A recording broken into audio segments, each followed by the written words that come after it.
antes que nada, eh, siempre que estamos acá en este espacio, agradezco al espacio, que es muy peculiar, muy amoroso a la gente que son los dueños de Toma 3.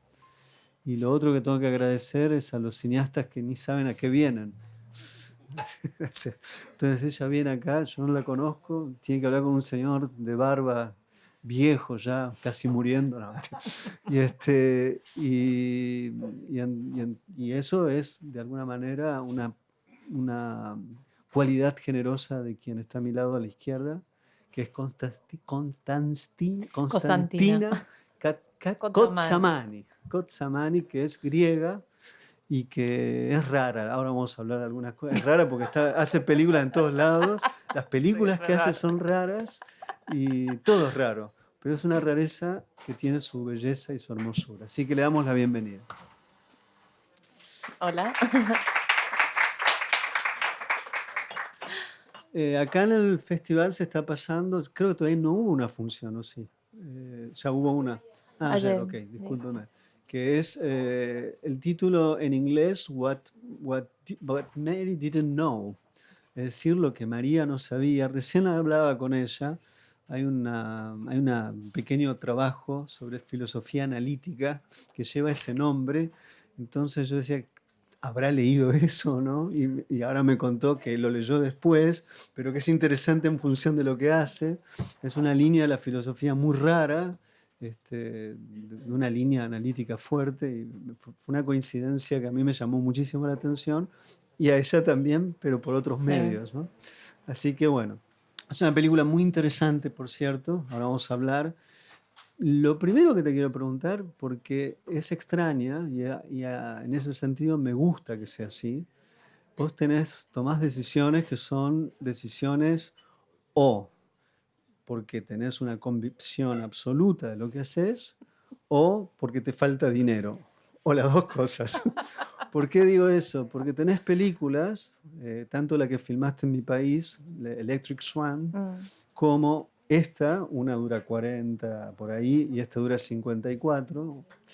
Es decir, no llegan a ser largometrajes, son esa zona de las más castigadas para los cineastas de hoy, que es del 30 a 55 por ahí.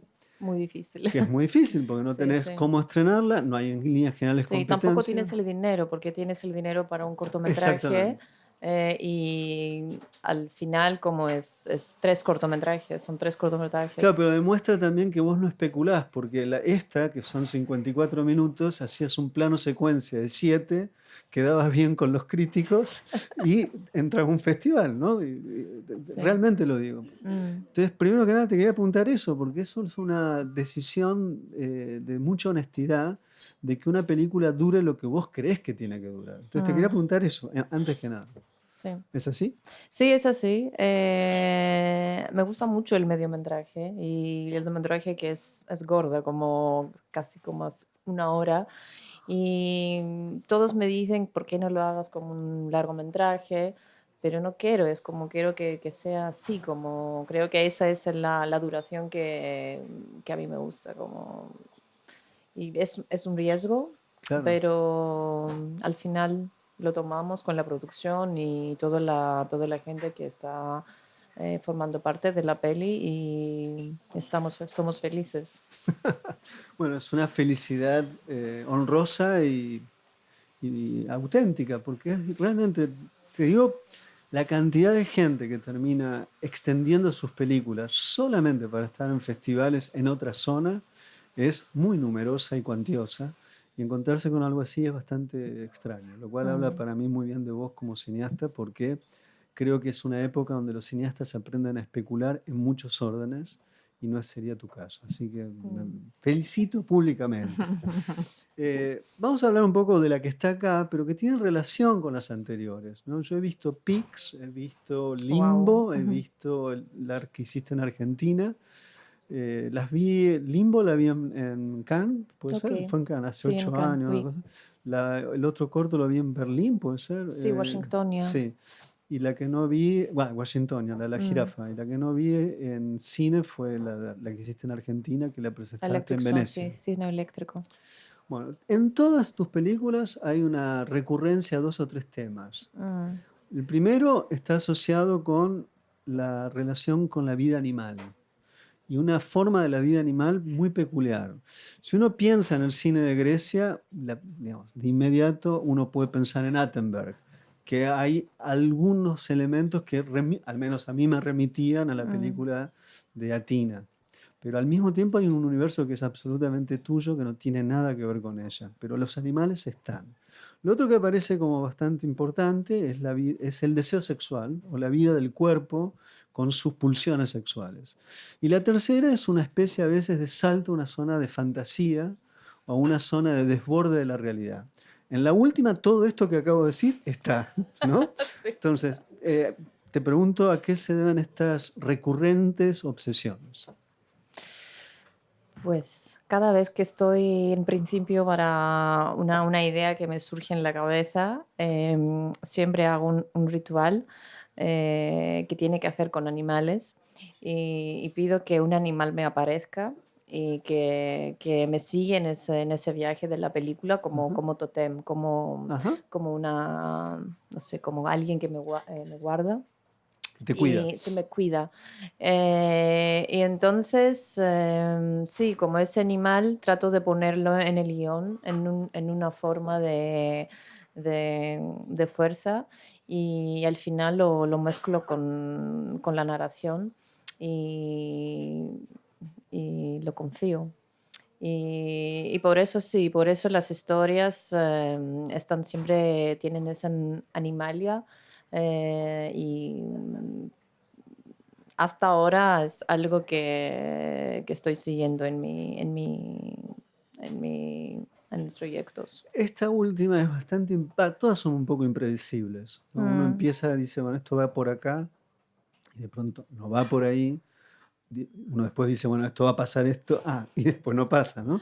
Lo cual es una virtud, ¿no? Porque la impredecibilidad, cuando no es forzada y es orgánica el relato, me parece que es una virtud. Y en tu película tiene esto. Ahora, hay algo, el inicio de esta película es una lectura, probablemente uno de los lugares más abyectos que existen en el mundo, que son los transatlánticos. Vos lo firmás con respeto, pero con la crítica necesaria que implica. Y en ese espacio pones en juego una historia de amor, ¿no? Podemos hablar de eso. Quería preguntarte por qué elegiste un barco, un transatlántico, lo filmás de una manera muy peculiar, hay una decisión cromática constante. Te quería preguntar sobre eso.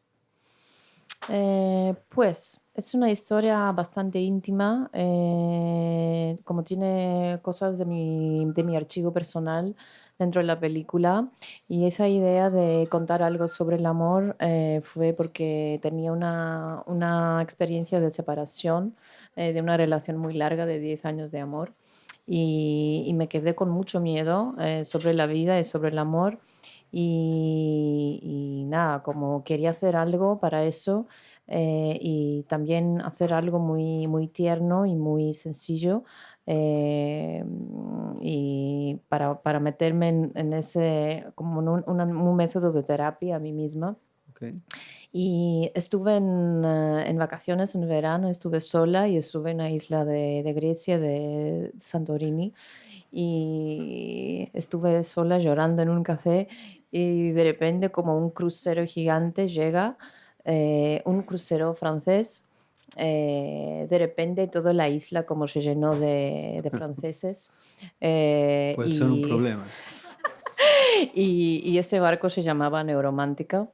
Tal cual como la película. Sí, y nada, como cuando vi el título del barco, quería hacer algo sobre eso. Y en ese momento, como en el balcón del crucero, había una chica muy joven, creo que fue de Escandinavia, algo así, y la miré y ella también me miró, y fue una conexión como muy fuerte y de repente me surgió la idea de hacer algo como desde sus ojos, y entonces como en un segundo como como no sé, imágenes en mi cabeza, como que ella encuentra el amor en ese barco, dentro de todos esos turistas, y que hay como un babel de emociones y de lenguas y de todo eso. Claro, porque el chico en la película, digamos, habla francés, pero es de origen árabe. Sí, es de Algeria. Ella es sueca, Mm, apenas se entienden, pero se entienden mejor que si sí, hablaran, sí. claramente. Y que eso también llama la atención, ¿no? Tienes una película en Argentina, digamos, Mm, que una lengua es una casa es una forma de ser, no es solamente hablar una lengua. Y te pareciera ser que tenés un interés por, de pronto, trabajar algo como lo que acabas de decir, que los actores hablan en sueco mayoritariamente, has hecho una película en Argentina, las otras son en Grecia, pero ¿qué, ¿por qué Suecia? O sea, ¿solo por la chica que miraste? ¿O por qué Eh, tiran plata? pues la fantasía empezó así, pero también en Grecia tenemos muchas categorías de turistas Ok, y también los los suecos. suecos y ellos de Escandinavia también como son una categoría particular Ujú, que también quería comentar sobre eso, como que tienen como una percepción del turismo que está un poco más cínica, un poco más... claro. están quejando para todo El y salame. el salame, sí. Ese, quien haya visto la película, Sí. trate de los fideos con salame. Sí. Eh, Hay algo que eso también introduce, que es una distinción de clases en el interior del Sí. barco, Mm, incluso con los propios hombres y mujeres y niños y niñas que también están viajando, como si ese esfuerzo de estar ahí fuera insuficiente porque no están rodeados de iguales, ¿no? Eso es algo que me parece que vos estás... mm, Después, obviamente, la que sucede con el cocinero y la chica, ¿no? sí. Este, contame un poco de, decíamos, vos no elegís cualquier edad, elegís una edad que entiendo yo es la primera vez que esa mujer va a tener sexo y él no. ¿Y por qué elegiste es un hombre y una mujer? Porque en principio el flechazo fue con una mujer, según lo que acabas de decir.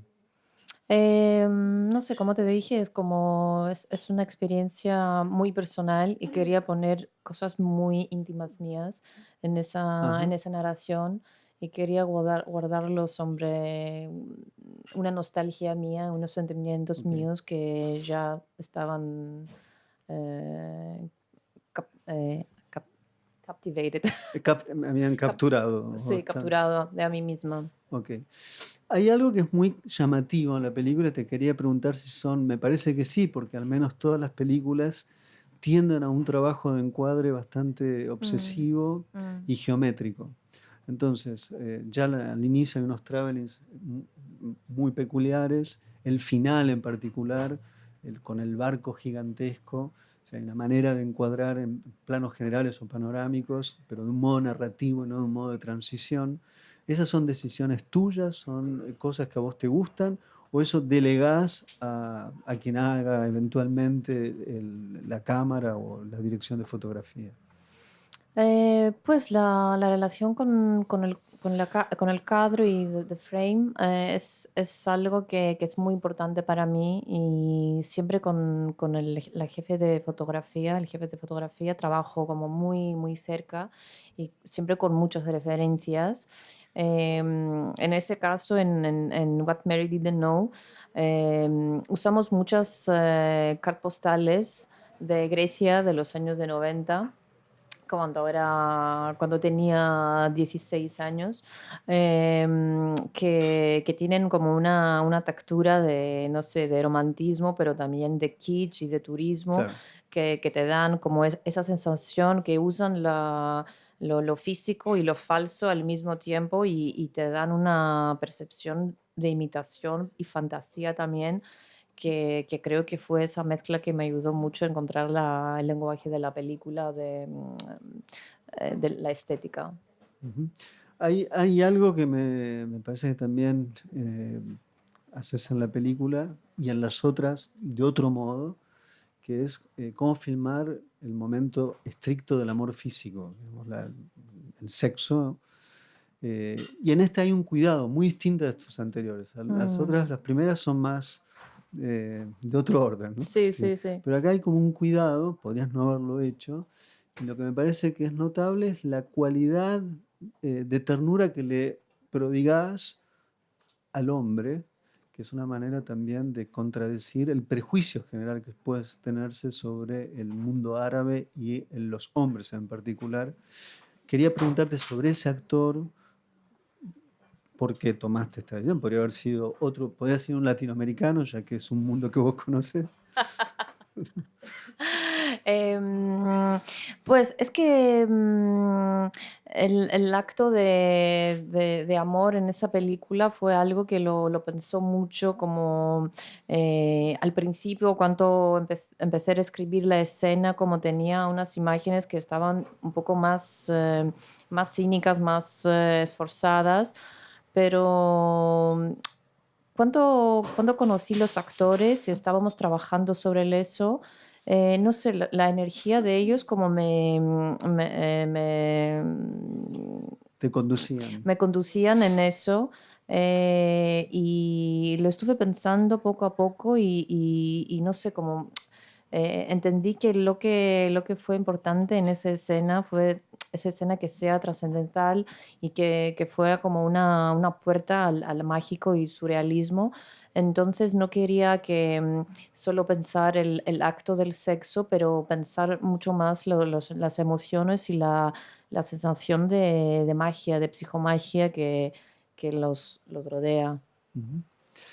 Eh, Pasa algo, digamos, la película tiene tres momentos, si fuera un tema musical, ¿no? Mm, Y el tercer movimiento es el movimiento en donde justamente se introduce la vida animal de un modo muy peculiar. Y el modo en el que se resuelve es el último plano del animal, más allá que sea digital o real, no tiene la menor importancia en este caso, también es muy peculiar, ¿no? Este, porque, bueno, dijiste que elegís ciertos animales que te acompañan en la previa a la concepción de la película, pero contame un poco más de la aparición de ese animal, que es tremendo en la película. Yo creo que es el momento de la película. No quiero eh, decir mucho porque sería no sé qué, pero es un momento inesperado, a mi juicio muy inteligente, por lo que se está jugando ahí, que es mm, definir si el amor es siempre una experiencia de dolor. O sea, es decir, que siempre hay una posibilidad de creer que puede funcionar y finalmente hay un momento de decepción, ¿no? mm, Y no vamos a decir más, ok. pero sí quisiera que me cuentes por qué pensás que ahí era el momento de introducir el animal. Porque parece un sueño, una ensoñación, la irrupción de lo mítico, muchas cosas se pueden decir. Pero funciona perfecto, eso es Pues, genial. como te digo, como cuando escribo, después aparecen como muchas sincronizaciones y muchas conciencias de diferentes niveles. Y cuando me apareció ese animal, el tótem animal de la película, empecé como a hacer research. Investigar. Investigar y nada, después como me dio cuenta que ese animal se utilizaba en noches árabes, Claro, eh, eso. y también en los egiptos lo utilizaban mucho como un animal de sabiduría, con las plumas de avestruz. Sí, sí, avestruz. Sí, avestruz, podrías entrar en el paraíso de los egipcios porque fue un pájaro de sabiduría. Y entonces, como después de la investigación, me di cuenta que ese animal de sabiduría también había en la mitología griega y mesopotamiana también, como la aparición de la esfinca, que es un animal medio hombre, medio pájaro, que tiene toda la conciencia del mundo y que sabe todas las preguntas y las respuestas de los humanos. Entonces, como todo eso lo conecté y entonces aparece ese pájaro que tiene sí, toda el conocimiento del mundo, pero no sabe sobre el amor.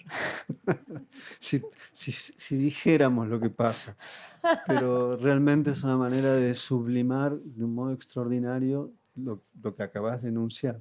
Pero no vamos, digo conceptualmente qué pasa, no cómo Mm, pasa, que es la sorpresa. sí. Pero me parece que eso es el punto que redefine la totalidad de la película, Mm, ¿no? Te quiero hacer la última pregunta, que está asociada a tu país, ok. que es un país tan, tan, es la cuna de la Amo la sabiduría. Grecia. Bueno, sí. El país de Aristóteles, Sí. Xanufakis, Y de la pobreza. y de la pobreza de nuestro europeo central contra tu país, como lo es el mío en otro sentido. Mm. Entonces, más allá de no vamos a hablar de economía, pero sí te quería preguntar eh, ¿cómo, cómo te ves vos, si te ves de ese modo, dentro del cine de Grecia actual, que es digamos, hay un par de directores relativamente conocidos, algunos que fácilmente fueron a Hollywood, otros que no, eh, tienen un pasado de una cierta modernidad muy fuerte, pero abandonada en la actualidad. Entonces te quería preguntar si vos te situás ahí o directamente, dado que filmaste una película con suecos, otra en Argentina, te resulta lejos el universo griego. Pues no me siento lejos, me siento muy griega y sé que siempre como quiero las películas que se forman en una otra parte del mundo, pero al mismo tiempo, no sé, siempre como la mitad del dinero, como se llega de Grecia y eso también es algo que hace las películas griegas en un modo, porque la Claro. producción también pasa en la estética. Em, pero sí, como vivo en Grecia y también como pertenezco a una comunidad de realizadores nuevos, que hay mucho, mucho talento allá y obvio que no hablo para Lanthimos porque Lanthimos está en otro nivel, pero O no, quién sabe. Yo tengo sí, una pero lectura distinta. sí, pero no sé, No lo vamos a como de decir. nivel No, no, producción eso es, ninguna es, duda. es, es algo que Es un ganador del Oscar. sí, sí. No, pero en ese momento, para mí, yo creo que los años que vienen van a surgir directores Nuevos que directores. son muy, muy fuertes. Como Porque vos. sí, No, pero es y verdad. más, no sé. No, no, está bien, pero. Pero O sí, sea, pero yo creo que hay mucho talento ahora y van a aparecer gente pues realmente tu que... película tiene. Todas tus películas tienen algo muy, muy propio. También reconozco alguna cosa que puedo asociarla a varios directores griegos. Mm, Y al mismo tiempo hay algo que obviamente es absolutamente personal, sí. pero sería genial que más allá del gusto que tenés por los 50, 40 minutos, puedas hacer un largo de 62 minutos Pues ahora estoy en montaje de mi de nueva una nueva. película que es largometraje Ah, ok. y tengo problemas que es muy larga y ahora tengo que cortarla. ¿Tenés dos? Quizás sí. Sí, que la filmé en Japón. Ah, Eh, otra vez en otro lado. sí, sí, ¿Y en japonés? sí. Está en japonés totalmente. Qué loco eso, ¿eh? Muy Sí, sí, muy loco. interesantísimo. Sí. Entonces estoy en el montaje ahora y en la montaje, no, el montaje. El montaje. El montaje ahora y espero que termino ¿Y también hay pronto. animales? ¿Repetís eso? No. Animales, sirenas, muchas cosas. Ok. Konnichiwa, watashi wa koro desu ka. Bueno, muchas gracias por tu tiempo y por Vale, tu muchas generosidad. gracias Gracias a ustedes también. por el silencio. En un ratito nomás cambiamos de tema completamente Ok, y nos encontramos con un realizador de la zona. Muchas gracias. muchas gracias.